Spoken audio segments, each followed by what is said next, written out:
আওয়ামী লীগ তো এই ফেব্রুয়ারিতে আর কি মাঠে নামবে, আমরা বাদী শুনতে পাচ্ছি। আপনারা আসলে জিনিসটা কিভাবে দেখেন? মাঠে নাও, আমি তো চাই মাঠে নাও, খেলা দেখি, খেলা হবে। মাঠে নামা তো জরুরি, মাঠে না নামলে তুমি ঘরে বৈশা বিপ্লব সংগ্রাম করবা তো হইবে না। খালি ফেসবুকে ওই যে সাদ্দাম ভাই বললে ভুল হইবে, সাদ্দাম বলছিল যে তারেক রহমানের বলছিল আপনি লাইভ কনফারেন্সের মাধ্যমে ভিডিও কনফারেন্সে দেন, কিন্তু মাঠে আসেন, দেশে আসেন। কিন্তু আমিও বলতে চাই শেখ হাসিনা বাইরে না থাকে দেশে আসেন, খেলা হবে। আপনারা মানে এখন খালি ওই যে মানে গুজব লীগের মতন গুজব না ছড়াইয়া মাঠে আসেন, আপনাদের দেখি আপনাদের জনগণ গ্রহণ করেন নাকি ত্যাগ করে, এটা আমরা দেখতে চাই। তারাও এইরকম একটা ডাস্টবিন আমি মনে করি, কারণ তার যাদের এই ডাস্টবিনের মতো লোকের জন্য যাদের মায়া করে তারাও একটা ডাস্টবিন। তো এদের জন্য এছাড়া আর বলার কিছু নাই। আর আমি বলবো যে হুমায়ুন আহমেদ জীবনে মনে হয় সব থেকে বড় একটা ভুল করছেন, এই একটা। তাছাড়া তার আমি কোনো মোটামুটি ভুলটা হয়েছে শাওনের মতন থার্ড ক্লাস একটা মানে মানে নর্দমার মতন একটা ডাস্টবিনের মতন একটা মেয়েকে চয়েস করা তার লাইফের, আমি মনে করি অন্যতম একটা বলতে পারেন। আচ্ছা, আরেকটা প্রশ্ন বলি যে আপনার যে বৈষম্যবিরোধী ছাত্র আন্দোলন যে ওনাদের মাধ্যমে তো স্বাধীনতা অর্জন হয়েছে, বিজয়, সেক্ষেত্রে আসলে তারা আসলে ডাস্টবিন তৈরি করছে, এটা কি অন্য কেউ করলে হতো না? আসলে তারা করছে, এটা তাদেরকে আপনি কি বলে দেখবেন, বা তাদেরকে কিভাবে আপনি এই করতে তারা আপনাদের কাছ থেকে কি না এটাই আশা করেন কিনা, বা তারা এর থেকে আরো বেশি কিছু করতে পারতো কিনা? যেহেতু শুধুমাত্র যে শেখ হাসিনা গণহত্যায় লিপ্ত ছিল তা নয়, শেখ হাসিনা ছাড়া আরো বেশ কয়েকজন লিপ্ত ছিল, যেমন অবৈদুল কাদের সহ আরো বেশ কয়েকজন। শুধুমাত্র শেখ হাসিনা হয়ে গেছে। সেই হিসেবে আমরা এক্সপেকটেশনটা আরো ভালো করলে ভালো হতো। এবারই প্রথমবার, আর এবারও যদি আমরা যাই করছে, আমি মোটামুটি মানে পুরোপুরি তো স্যাটিসফাই না, তারপরও মানে অনেক ভালো লাগতেছে যে মানুষ, যে আপনি দেখতে পাইতেছিলেন যে টিএসসির এই জায়গায় কিন্তু ঘৃণা স্তম্ভটা কিন্তু মুছে ফেলানো হয়েছিল, কিন্তু এই ঘৃণা কিন্তু মানুষের ভিতর থেকে এখনো যায় নাই। এখনো আপনি যদি দেখেন রাস্তাঘাটে লীগ তারা পোস্টার বিতরণ করতেছে, লিফলেট বিতরণ করতেছে, তো তারপরেও কিন্তু মানুষ ক্ষোভ কিন্তু যায় নাই, তাদের প্রতি ঘৃণা আছে। যদিও আমি মনে করি যে সামনে তারা আরো ভালো ভালো পদক্ষেপ নিবে, আশা করি। এটাই। আরেকটা প্রশ্ন করি, যেহেতু লিফলেটের কথা আপনি তুললেন, আমি যতদূর জানি যে এই সরকার কিন্তু সরাসরি আওয়ামী লীগ বিরোধী। তবে আপনার কি মনে হয় সঠিক কি কারণে? আপনাকে একটা তথ্য দিয়ে রাখি, সাতক্ষীরা জেলা সম্পর্কে হয়তো আপনি জানেন। সাতক্ষীরা জেলা কিন্তু ওইখানে জামাত শিবিরের একটি বিশাল প্রভাব ওখানে আছে। তবে যেদিন লিফলেট বিতরণের কথা বলছেন, ওই দিন ভোর 6টার সময় জামাতে ইসলামীর মানে জেলা কার্যালয়ের ঠিক 1.5 কিলোমিটার দূরে আওয়ামী লীগ 45 মিনিট যাবত একটি মিছিল করে। তো আপনার কি মনে হয় যে এইখানে প্রশাসন বা অন্তর্বর্তীকালীন সরকার আওয়ামী লীগ পুনর্বাসনের সুযোগ দিচ্ছে কিনা? পুরোপুরি আমি মনে করি যে এই যে স্কোপটা আছে আওয়ামী লীগের পুনর্বাসনের, আপনি দেখবেন একটা বিপ্লবী সরকার কখনো এইরকমের মানে প্রতিবন্ধীর মতন থাকে না, তারা অ্যাকশন নেয়, তারা কোনো সিস্টেম ফলো করে না। তারা আপনি যদি বর্তমান যে এই যে আপনি গণ অভ্যুত্থান গুলা দেখেন, সেই জায়গায় কিন্তু তারা এই সিস্টেমের তোয়াক্কা করে নাই, তারা এই প্রসেসিং ফলো করে নাই। যারা অপরাধী তাদের দ্রুত বিচার করছে।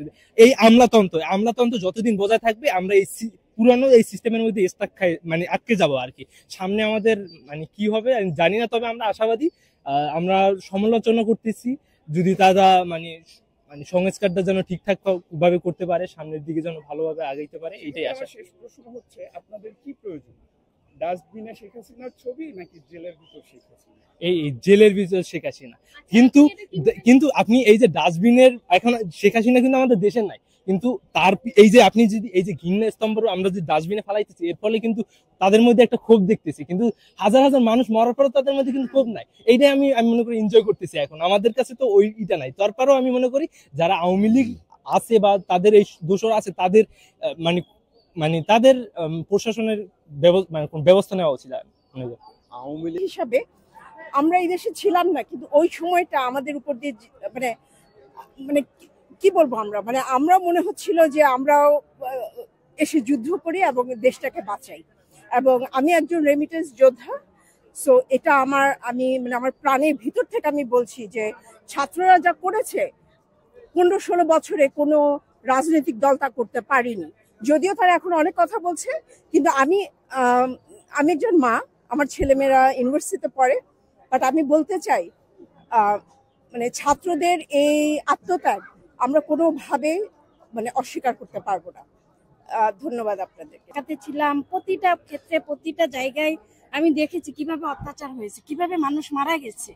তো এই যে ঘৃণা মানুষ, এর আগে কখনো এরকম কোন রাজনীতিবিদ কিংবা দেশের মন্ত্রী প্রধানমন্ত্রীকে এইভাবে অপমান অপমান হতে দেখি নাই, যে উনি যেভাবে অপমানিত হয়ে দেশ থেকে পালিয়ে গেছেন। এটা আগামী প্রজন্মের জন্য কি কোনো মেসেজ হয়ে থাকবে নাকি দৃষ্টান্তমূলক? অবশ্যই মেসেজ হয়ে থাকবে, কারণ আগামী প্রজন্ম এগুলো চায় না। সবাই চায় সুস্থভাবে তার মত প্রকাশ করতে, দেশকে সুন্দরভাবে গড়ে তুলতে। এভাবেই আমি নিজেও কিন্তু একজন